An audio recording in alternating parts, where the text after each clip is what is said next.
So let's talk about rentals. Okay. So obviously, you know, with weddings, we can rent almost anything, right? Like you go to a rental warehouse. Okay, good start. Yes, let's talk about rentals then, and not rentals. Weddings are fantastic. They're this rare opportunity to step out of the day-to-day and say to someone, hey, I kind of like you. We've been videographers in the wedding industry here on Vancouver Island for over 10 years now. And one of the most common things we hear from couples and other vendors who want to plan a sustainable event is, I'd love to, but I just don't know how. So in this series, we're going to explore how to actually have a sustainable event. And with help from vendors all over Vancouver Island and across the wedding industry, we'll talk about how to create and celebrate a sustainable wedding from the planning stages to the footprint that's left behind. From the big picture to the small details, we'll provide tips and tricks for how to get you sustainably wed.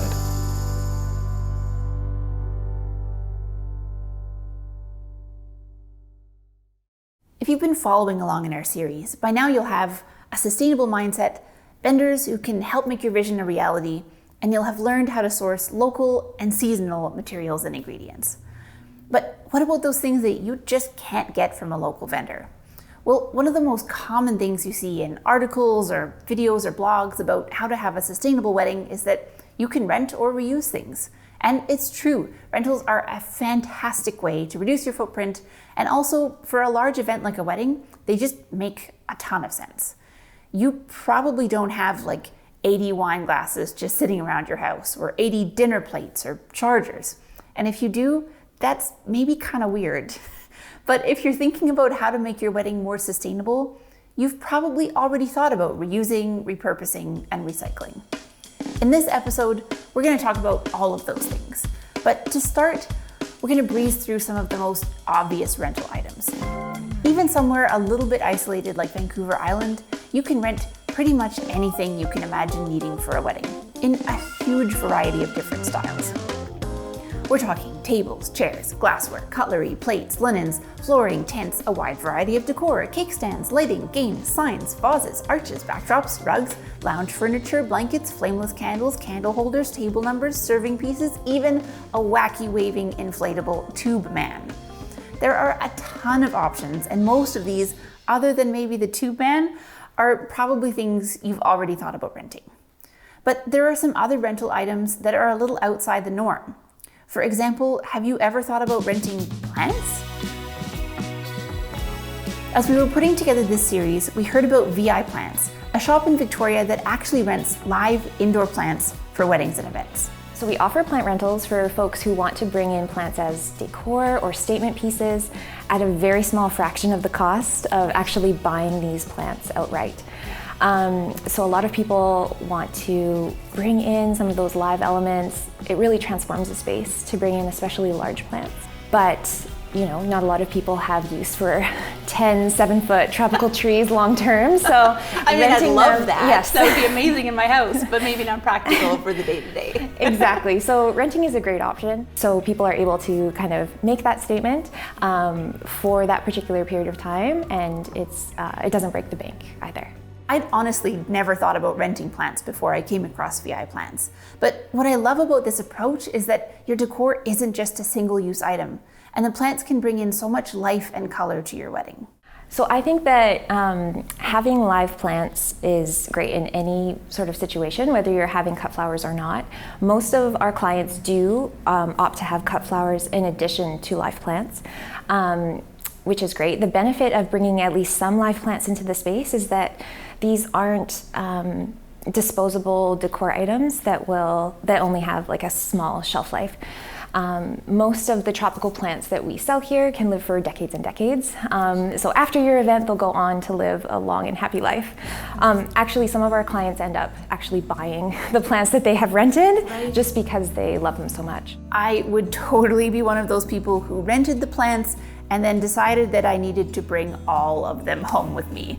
But I also have a pretty nasty habit of killing plants, so I asked Beth if I need to worry about that when renting from her. So the more established a plant is, the more resilient it is to things like being moved, being in different environments for, a few days at a time isn't really going to affect a plant as long as it is kept above 10 degrees Celsius and out of direct sun. Very, very few indoor tropical houseplants will tolerate those conditions. But other than that, you have a lot of different options. We find that clients that come to us, especially wedding clients, they're either looking for more of like a tropical, like lush sort of look. Right. So they're looking for things like large palms and large tropical trees, or they're sort of looking for a more desert decor, I guess. So things like yucca canes, large euphorbia, large cacti, things like that. But all of those large species do well as rentals. Amazing. And I imagine something that you'd want to take into consideration is who's going to pick that up and drop that off. Yes. So ideally having a planner or a really good responsible friend involved in that would be key. Yes, we've worked with some really great planners in the city, and they always have very responsible delivery people who take care in transporting the plants and making sure that they're well taken care of. So we've talked about rentals, but there are other ways to reduce your footprint by reusing items on your wedding day. One of the best ways to create a gorgeous wedding while also reducing your footprint, and maybe even spending a little less, is to reuse or repurpose things from one part of your day to another. So I met up with Rachel of Crescendo Florals in Campbell River to talk about how to reuse and repurpose flowers throughout a wedding day. Absolutely. There are a whole bunch of ways that you can do that. One of my all-time favorites is like a really big kind of trend for 2022, and probably also will carry on to 2023, is having beautiful aisle florals and just having arrangements kind of lining the sides of the aisles, right. Like a really grand entrance type of look. Yeah, because it looks spectacular along the aisle, right? It really makes it, I think it's beautiful. It makes it also very natural. You can make it just look like you're existing in a wildflower meadow. Which sounds pretty magical. It is very magical. So those arrangements that go along the aisle, depending on the size and the shape and how they work, they can be very intentionally designed to function both along the aisle and also on tabletops. Awesome. So one of those aisle arrangements can be placed on a round table, or if you have the beautiful long tablescape happening, right. You can place one every table or one every few feet and just fill it in with flowers in between. Oh, it's such a good idea. Yeah, and it's two for the price of one. If you're gonna pay for centerpieces anyways, kick in a few extra dollars per arrangement and have flowers all over your ceremony location as well, which is lovely. Now, that's not the only case where you could repurpose or reuse florals. How about, like, say, an arch behind a ceremony? How can you reuse that? There's a few different ways. One that I've done quite a bit recently is to take the entire arch. Depending on the structure, it can be quite cumbersome if you've got this like gorgeous driftwood massive thing. Right. But if you can, to take the entire structure and just place it behind the couple at the head table, if they're doing a head table, because it just provides this frame for photos. Awesome. Where all of a sudden everything from your reception, you've got your friends and your people there with you on either side, but there's a little bit of like a framing of the couple in photos. It's really beautiful. And then as well though, if you're not into that, or if you have like way too big of an arch structure to make that work, often, and of course this is something you have to talk about with your florist, but often those pieces can be taken off and just reattached to any other structure. So a wooden beam that is like in your venue, or maybe right at the entrance where you walk in, those pieces can get moved to there. They can get moved kind of to be in front of the head table. Like really, the sky's the limit as long as you've got structures and places to attach it to. There are a few things you want to be aware of if you're planning on moving your florals from one spot to another on your wedding day. The first is mechanics. There's just a lot of structure and support holding those florals together, like in an arch, say. But the second is time. These things do take time to move, and probably a group of people. So if you're planning on repurposing florals from one spot to another, definitely talk with your florist ahead of time, and maybe even consider having your florist on site for that move so they can make sure it all goes smoothly. That might be an added cost, but ideally you'll be saving some money somewhere else by repurposing your flowers instead of buying two sets. And you might even be able to use those florals beyond the wedding day as well. Like one thing that I do, for example, is if couples book centerpieces from me, I have all of my centerpiece vessels made by a local ceramic artist. Amazing. And then at the end of the day, those can be gifted to friends and family as like thank yous at the end of a wedding if you want. So you pay a little bit extra to outright purchase the vessel from me, but then you have an aisle arrangement which becomes a centerpiece, which becomes a thank you gift at the end of the wedding. That's such a good idea. Yeah. And I mean, you know, you're probably going to get favors for those important people anyway, or thank you gifts. So what a nice way to do that, this gorgeous arrangement, and that you're supporting a local potter as well. Yeah, and So cool. It works really well with local flowers because local flowers are fresher. We won't get into talking about local flowers versus non-local flowers right now, because there's a lot to say about that, and if you want to learn more about that, you can watch our episode on sourcing locally. But I will say that Rachel is so thoughtful about sustainability throughout her entire business. And so I asked her about what responsibility she thinks vendors have to help couples make sustainable choices throughout the wedding planning process. A big part that I didn't really anticipate when I started Crescendo Floral was that I was gonna have to educate. And I didn't think about how my choice to be sustainable, I thought that would be a background choice. Yeah. And I thought that that would just be something like, oh, well, this is just something I do. And anyways, here, look at all the work that I do, or look at all these weddings. And what it has really turned into is a lot of my consults with people are just talking about sustainability options for them. So I think it is very much on vendors to portray realistically, this is what sustainability looks like. And that can extend to topics like pricing and sourcing and like ways to reuse your flowers throughout the day that can look, and then as well like combating the monster that is Pinterest. There's a lot of education that I think is on vendors to show realistically, what could a sustainable wedding look like on Vancouver Island? Okay, we've talked a lot about flowers and plants so far in this episode, but there are lots of other ways to reuse and repurpose things for your wedding. For example, you can choose a secondhand dress. Lily Kennedy is a local tailor who recently opened a bridal consignment shop in town. She has an absolutely incredible selection of previously worn dresses, and I went to chat with her about how a consignment dress can be a good choice both in terms of your footprint and your budget. For someone who hasn't heard of this concept before, what is a wedding consignment store? So essentially, these are brand new dresses. They've been worn once for about 6 hours and then dry cleaned. Right. So when somebody decides to part with their dress, they can bring it in to us and they get a little bit of money back.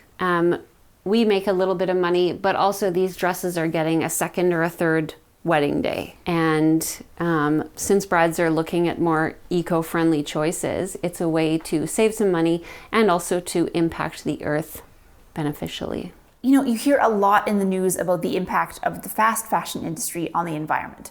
And we all know that single-use items aren't great for the environment either. But I don't think many people have thought about the fact that many wedding dresses are single-use items. I asked Lily about the footprint that these dresses can have. A pretty negative one, actually. So it's been reported that 92 million tons of textile waste is going into the landfills globally every year. Wow. And they're anticipating it's going to reach about 120 million tons by 2030. Wow. So the one-time single-use, one-season wear clothing, one-time wear wedding dresses are just filling the landfills. Right. Yeah. Tons and tons. Now, I should say that there are some great boutiques on the island here, and you can definitely work with these small businesses to find ethically produced and sustainably sourced dresses. But if you are wanting to go the consignment route and you're worried about the fit or size options of a secondhand dress, don't worry, Lily has got that covered. They're made to be altered. So typically you can bring a dress in or out 2 sizes. Amazing. Yeah. And I think that kind of leads me to one of the things that I would maybe be nervous about getting a consignment dress is you go into a store and they're new and you have all the different sizes. Right. Whereas here you might only have one of the dress. Right. But knowing that you can fit those different sizes, how are you able to help people who are coming in to figure out what dresses would work for them? So when they come in, we try on all different silhouettes just to get an idea of what they actually love. I would say 75% of people have an idea in their head, and then they try on dresses and they're like, oh, I had no idea how much fun a ball gown is. Totally. Or, oh, I thought I wouldn't look so good in a mermaid, but I look the bomb. Because how often are you wearing a Never. mermaid dress or a ball gown in your day-to-day? And so, 75% end up buying something completely different.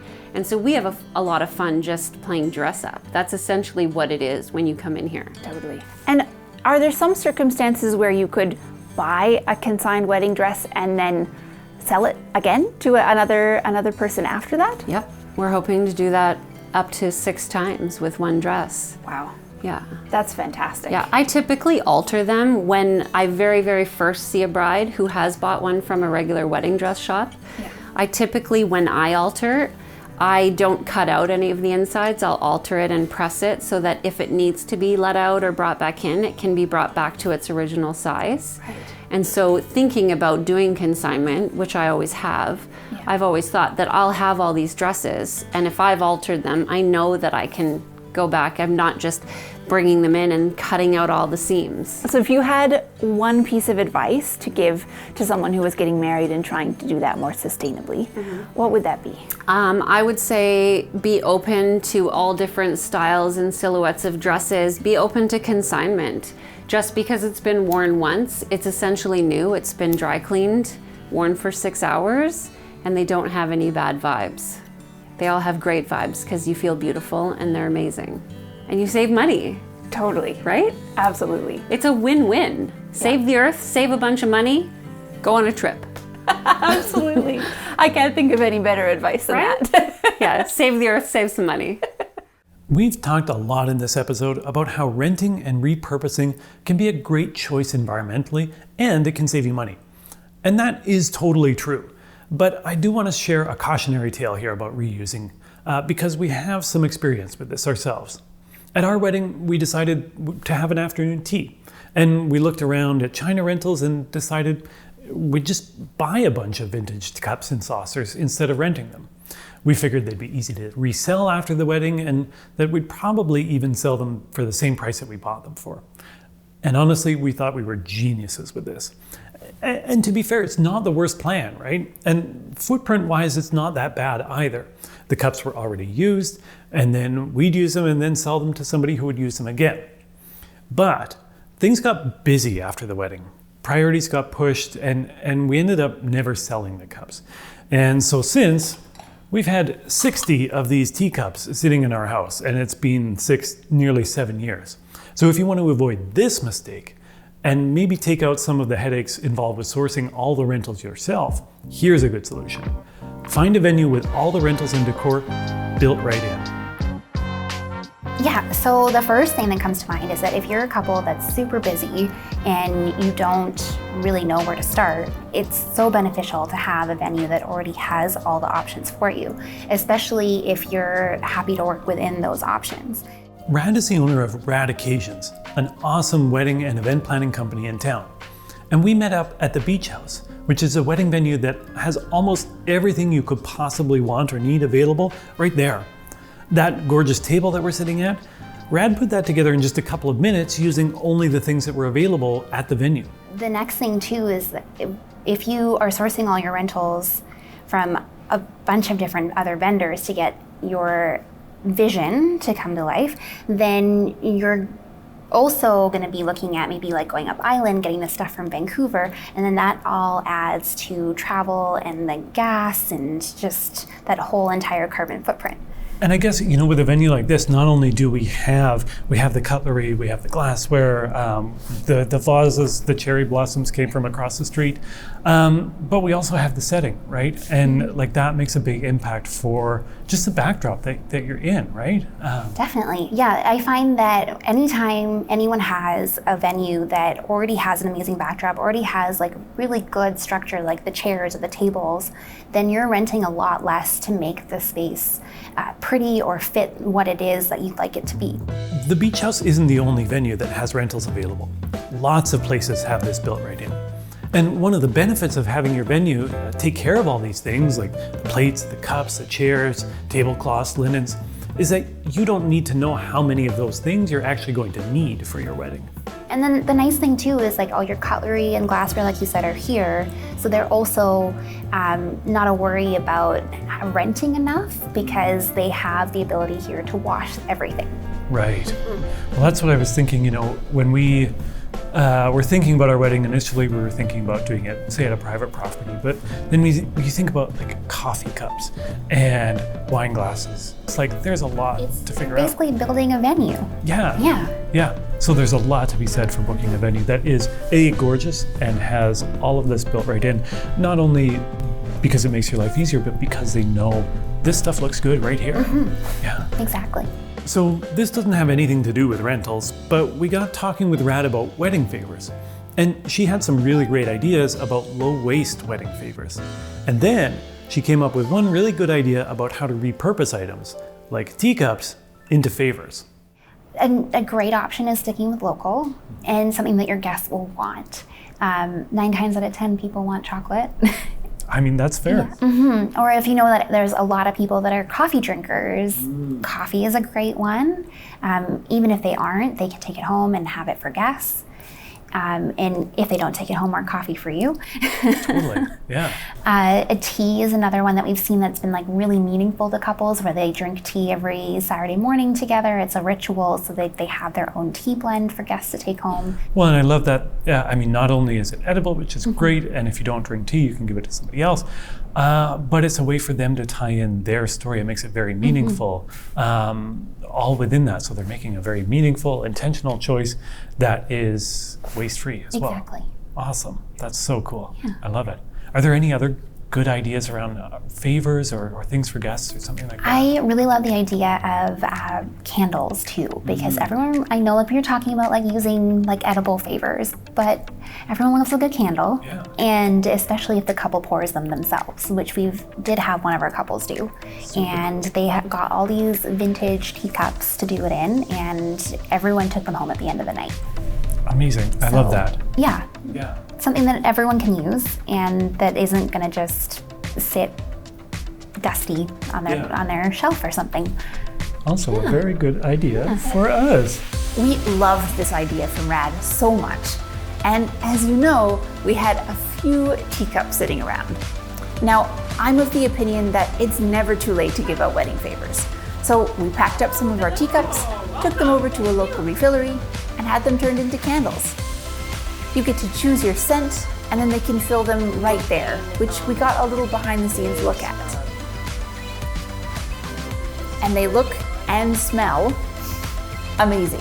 We're so happy with how they turned out. So the point we want to make in this episode isn't don't buy 60 teacups and then forget about them in your closet. I mean, that is good advice too, but our main point is you can rent and reuse and repurpose a lot for your wedding. And it doesn't have to be a chic vintage theme to make that wedding work. You can have whatever style wedding you want while keeping your footprint low.